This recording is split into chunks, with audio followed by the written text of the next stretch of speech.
नमस्कार, जय Hind. Unsung facts में आपका स्वागत है। आइए चलते हैं 1857 के स्वतंत्र समर विनायक दामोदर सावरकर द्वारा लिखित के प्रकरण 6 भाग 6 में अग्नि में घी। विश्व में ऐसा कौन सा सद्धर्म है कि जिसमें परतंत्रता और दासता को धिक्कारा नहीं गया हो। इसी कारण जहाँ परमेश्वर होगा वहाँ परतंत्रता कभी नहीं रह सकती, और जहाँ परतंत्रता है वहाँ परमेश्वर का अधिष्ठान नहीं, वहाँ धर्म नहीं। एतदर्थ किसी भी प्रकार की परतंत्रता का अर्थ धर्म का उच्छेद एवं ईश्वरीय इच्छा का भंग होना है।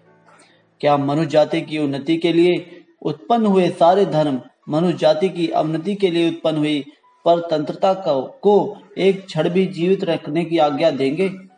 उसमें भी राजनीतिक परतंत्रता सभी परतंत्रताओं से मनुष्य जाति की अत्यंत भयानक अवनति करने वाली है। इसलिए इस अधम्म राक्षस का कंठ छेदन करने की आज्ञा प्रमुखता से ही दी गई होगी। जो अन्यों को गुलाम बनाते हैं और जो गुलामी में रहते हैं, वे दोनों ही मनुष्य जाति को नरक की ओर धकेलते हैं। इसलिए मनुष्य जाति को स्वर्ग की ओर ले जाने वाले सद्धर्म इस राजनीतिक गुलामी को नष्ट करने के लिए अपने अनुयायियों को बार बार उपदेश देते हैं। उनका ये उपदेश अस्वीकार करने वाले सारे लोग धर्मद्रोही हैं। दूसरों को गुलामी में ढकेलने वाले अंग्रेज भले ही रोज चर्च में जाएं, वे धर्मद्रोही ही हैं। और परतंत्रता के नरक में सड़ने वाले भारतीय रोज शरीर पर भभूत मलते रहे, तब भी वे धर्मद्रोही ही हैं। जो किसी भी तरह की दास्ता में रहते हैं, वे सारे हिंदू धर्म भ्रष्ट है, और वे सारे मुसलमान भी धर्म भ्रष्ट हैं। फिर वे चाहे रोज 1000 बार संध्या वंदन कर रहे हों या 1000 बार नमाज पढ़ रहे हों। ये ध्यान में रखकर ही श्री समर्थ रामदास ने स्वराज प्राप्ति को धर्म का मुख्य कर्तव्य कहा है। जो राज अपनी इच्छा के विरुद्ध बलपूर्वक अपने पर थोपा गया है, उस पर राज को उखाड़ फेंकना, गुलामी की बेड़ियां तोड़ देना और मनुष्य जाति की उन्नति का जो प्रथम साधन होता है, वह स्वराज प्राप्त करना, स्वतंत्रता प्राप्त करना धर्म का प्रधान कर्तव्य है। ऐसा प्राणनाथ प्रभु का छत्रसाल को दिया गया या समर्थ का शिवाजी को दिया गया उपदेश 2 शताब्दियों बाद हिंदुस्तान की पुण्य भूमि के पुरुषों के कान में ज्ञात या ज्ञात रूप से सन 1857 में फिर से गूंजने लगा। हिंदुस्तान की पुण्य भूमि की स्वतंत्रता का हरण कर अंग्रेजों ने सभी धर्मों को तो अपने पैरों तले कुचला ही था, पर उन धर्म का सैद्धांतिक अपमान पूरा नहीं है। ऐसा लगने पर ही शायद इस हिंदुस्तान के पवित्र धर्म का व्यवहारिक अपमान करने के लिए वे बहुत ही आतुर थे। अफ्रीका और अमेरिका में वहां के निवासियों को ईसाई धर्म की दीक्षा देने के काम में मिली सफलता से बहके हुए पश्चिम वासियों को अफ्रीका की भांति ही हिंदुस्तान में भी सारे लोगों को ईसाई बना डालने की भारी आशा थी इनकी। वेद और प्राचीन हिंदू धर्म तथा ईसाइयत की पीठ पर नृत्य करते इस्लाम के जड़ मूल कितने गहरे हैं, इसका उन्हें जरा भी ज्ञान नहीं था। दर्शन शास्त्र, भक्ति, प्रेम एवं नीति निपुणता में सारे जग का आदि गुरु आर्य धर्म आज तक कितनों के ही नामकरण और नाम से देखता आया है। यह इन अल्प बुद्धि वालों को कैसे ज्ञात हो। उन्हें आज पूरे हिंदुस्तान को ईसाई बनाने की रत्ती भर भी आशा शेष नहीं है। फिर भी सन 1857 तक उन्हें इस सफलता के संबंध में पूरा विश्वास था। औरंगजेब जैसे खुले द्वेष से भी भयानक गला काटने वाला द्वेष करने और हिंदुस्तान को अनजाने ईसामय बना डालने का उनका दृढ़ उद्देश्य था। इतना ही नहीं, अपितु इस हेतु उनके खुले प्रयास भी चल रहे थे।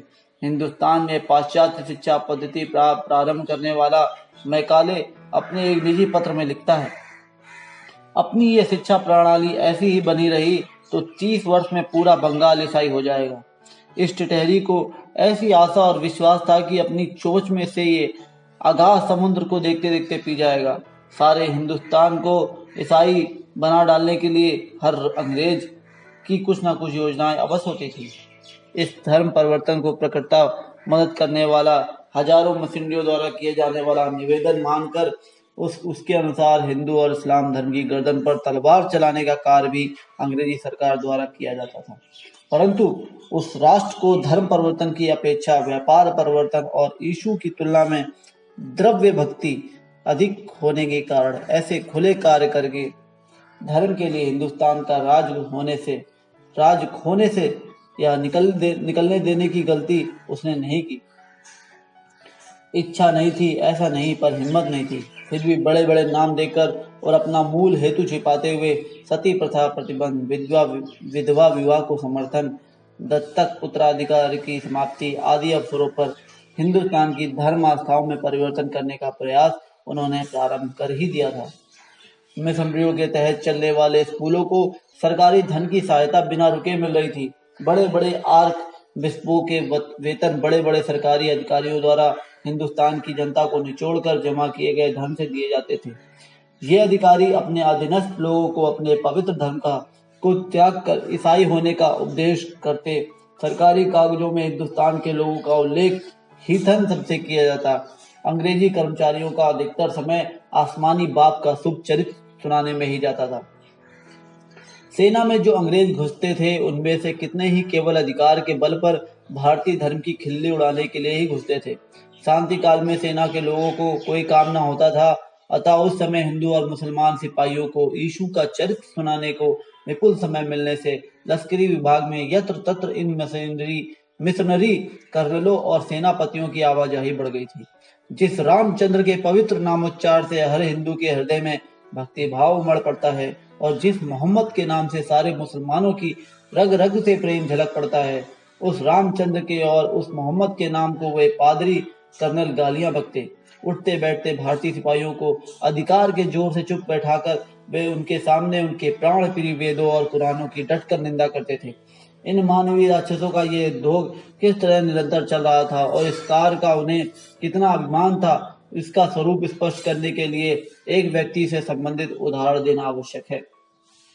सारे धर्मों का जनक आर्य धर्म तथा ईसाइयत की गर्दन पर छुरी रखकर आगे बढ़ा हुआ मोहम्मदी धर्म, इन दोनों धर्मों को और उनके अनुयायियों को अपने टुट पुंजिया सुचरित्र से ठगने चाहने वाले इन पादरी सेनापतियों में से बंगाल पैदल रेजिमेंट का एक कमांडर बड़े घमंड से कहता है, मैं गत 20 वर्षों में ये शुभ चरित्र का कार्य निरंतर कर रहा हूँ। इन काफी लोगों की आत्मा को शैतान से बचाना एक फौजी कर्तव्य ही है। हिंदुस्तान के धन पर मोटे हुए ये पादरी वीर एक हाथ में लश्करी आदेशों की पुस्तक और दूसरे हाथ में बाइबल लेकर इस देश के सिपाहियों को धर्मच्युत करने का प्रयास दिन रात करते रहते थे। इतना ही नहीं, अपितु उस प्रयास में जल्दी सफलता मिले इसके लिए धर्मांतरण करने वाले सिपाहियों को पदोन्नति का खुला वचन देते थे। सिपाही अपना धर्म छोड़े तो हवलदार हो जाता था और हवलदार सूबेदार, उसके बाद मेजर हो जाता था। इस प्रकार सेना विभाग एक तरह से भलात ईसाई बनाने का मिशन हो जाता था। हिंदुस्तान के धन से मुटाए हाथ और हिंदुस्तानी पैसे से खरीदी गई तलवार से हिंदुस्तानी धर्म को ही चोट पहुंचाने के अंग्रेजों के इस हेतु के विरुद्ध संशय उत्पन्न हुआ और उसमें हर रोज जुड़ती नई नई घटनाओं के कारण सारे हिंदुस्तान को ईसाई बनाने की अंग्रेजी नीति सबको स्पष्ट दिखने लगी। अपने सनातन आर्य धर्म का और अपने प्राण प्रिय इस्लाम धर्म का मीठी छुरी से गला काटा जा रहा है, ये देखते ही हिंदू और मुसलमान क्रोधित हो उठे। फिरंगियों के असहाय अत्याचारों से उनके शरीर जलने लगे और धर्म रक्षा के लिए प्राण भी देने के लिए वे शपथ लेने लगे। और इसी भड़कती आग में घी डालने को हिंदुस्तानी लश्कर में नए कारतूस उपयोग करने का आदेश आ गया। नए प्रकार की बंदूकों के लिए नए कारतूस काम में लाने की आवश्यकता पड़ जाने से इन कारतूसों का कारखाना हिंदुस्तान में लगाने का प्रस्ताव सरकार ने किया। यह प्रस्ताव यद्यपि सन 1857 के आरंभ में ही अमल में आ गया, फिर भी इन कारतूसों का जो प्रवेश था वो पहले ही हो गया था। हिंदुस्तान के हिंदू और मुसलमानों की धर्म निष्ठाओं को तुच्छ मानने वाली फिरंगी सरकार ने इंग्लैंड में तैयार गाय की चर्बी लगे ये कारतूस सन 1853 में ही हिंदुस्तान में भेजे थे।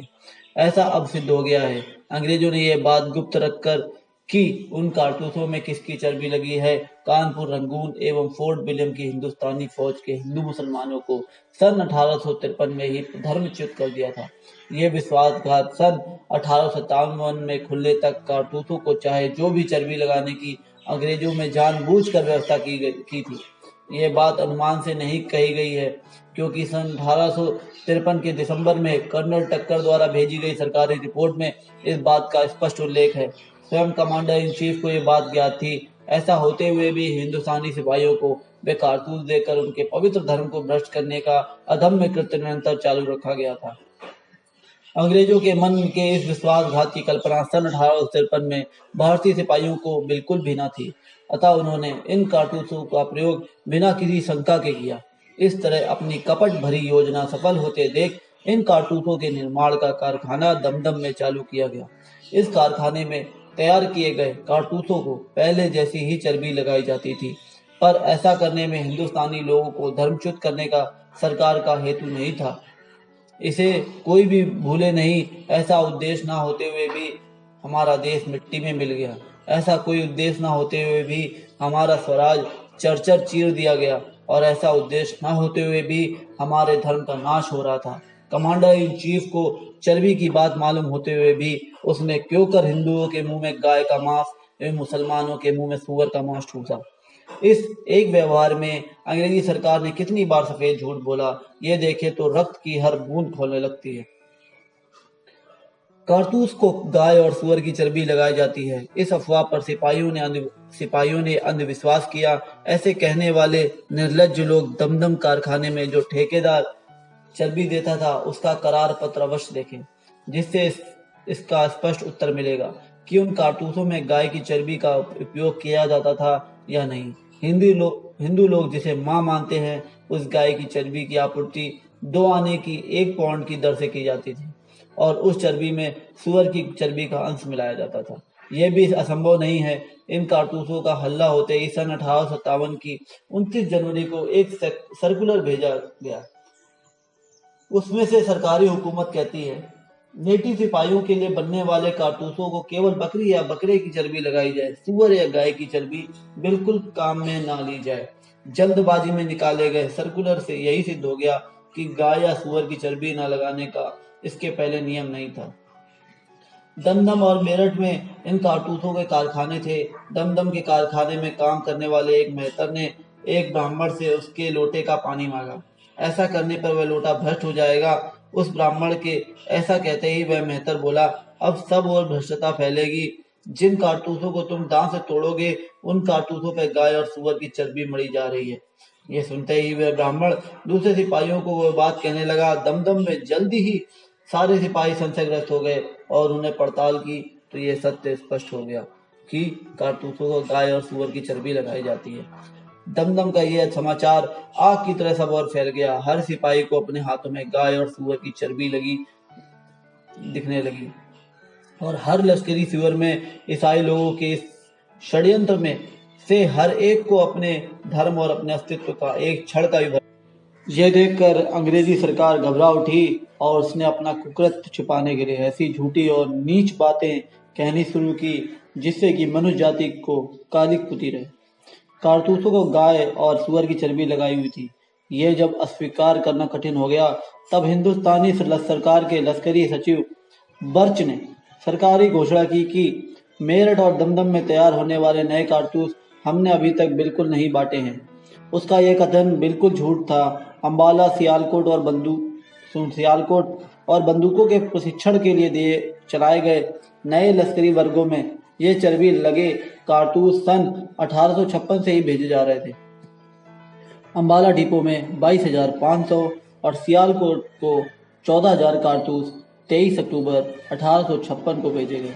फिर भी कर्नल बर्च जनवरी 1857 में सरकारी घोषणा करता है कि कारखाने में एक भी कारतूस नहीं भेजा गया। जहां लश्करी वर्ग चल रहे थे, वहां नई बंदूकों के प्रशिक्षण में इन कारतूसों का उपयोग नहीं किया गया। यह संभव था। इसके पहले लिखा जा चुका है कि सन 1853 में यही कारतूस भारतीय सिपाहियों को कोई जानकारी न देते हुए उपयोग के लिए दिए गए थे। गुरखा पलटन में तो ये कारतूस खुलेआम बांटे गए थे। फिर भी बर्च किसी उस्ताद उचक्के जैसा सीना तान कर कहता है कि अरबी की चर्बी लगा एक भी कारतूस नहीं बांटा गया। भोले सिपाहियों को चाहे जैसी लुका छिपी कर धोखे में रखना चाहने वाली सरकार का यह प्रयास विफल हो जाने पर अब सिपाहियों को ऐसी अनुमति दी गई कि वे चाहे कोई भी चिपचिपी वस्तु अपने कारतूसों में स्वयं ही लगा लें। इस अनुमति का परिणाम जो होना था वही हुआ। सरकार द्वारा चर्बी लगाने की जिद इतनी जल्दी छोड़ देने का अर्थ है कि एक ओर चुप करके दूसरी ओर से छल करने की उसकी योजना होगी, ऐसा उनको पक्की तरह लगने लगा। चर्बी की जगह पर चाहे कोई भी चिपचिपी वस्तु लगाने को कहा अवश्य गया। परंतु जिस सरकार ने चुपके से चर्बी में गाय का और सुअर का मांस डाला था, वह सरकार इन कारतूसों पर लगे कागज पर वैसा चिपचिपापन लाने के लिए ऐसा ही कोई धर्म बाह्य पदार्थ लगाने का प्रयास नहीं करेगी। इसको कैसे माना जाए? अतः ये कारतूस किसी भी मूल्य पर नहीं लेना है। यह दृढ़ निश्चय सब लोगों को करना चाहिए। पर यह निश्चय हो गया तो भी इतने से मुख्य आपदा तो टलने वाली नहीं है। बहुत हुआ तो ये कारतूस नहीं दिए जाएंगे, परंतु इनके स्थान पर कल कोई दूसरी आपदा आएगी। अर्थात इन कारतूसों को न लेने से भी धर्म पर आई वास्तविक आपदा टलने वाली नहीं है। गुलामी के नरक में गिरे लोगों का धर्म पवित्र कैसे रह सकता है? गाय की चर्बी तो क्या देश माता की चर्बी काट कर निकाली जा रही है। इस बात को भुला देने वालों का धर्म जीवित कैसे रह सकता है? सद्धर्म स्वर्ग में रहता है और गुलामी में पड़े लोग नरक में रहते हैं। अतः यदि उन्हें धर्म चाहिए तो उन्हें गुलामी की गंदगी अपने और अपने शत्रुओं के रक्त से धोकर साफ करनी चाहिए। इसलिए अब कारतूस ले या ना लें, हे हिंदुस्तान, धर्म रक्षण यदि आवश्यक हो, धर्म के उद्देश्य के लिए मानव का जो प्रगमन आवश्यक है, उसे साधने का यदि तेरा हेतु हो और यदि अपमान पर तुझे लज्जा आती है, तो इस गुलामी को भंग करने को तैयार हो जा। धर्म के लिए मर, मरते मरते सबको मार और मारते मारते स्वराज प्राप्त कर।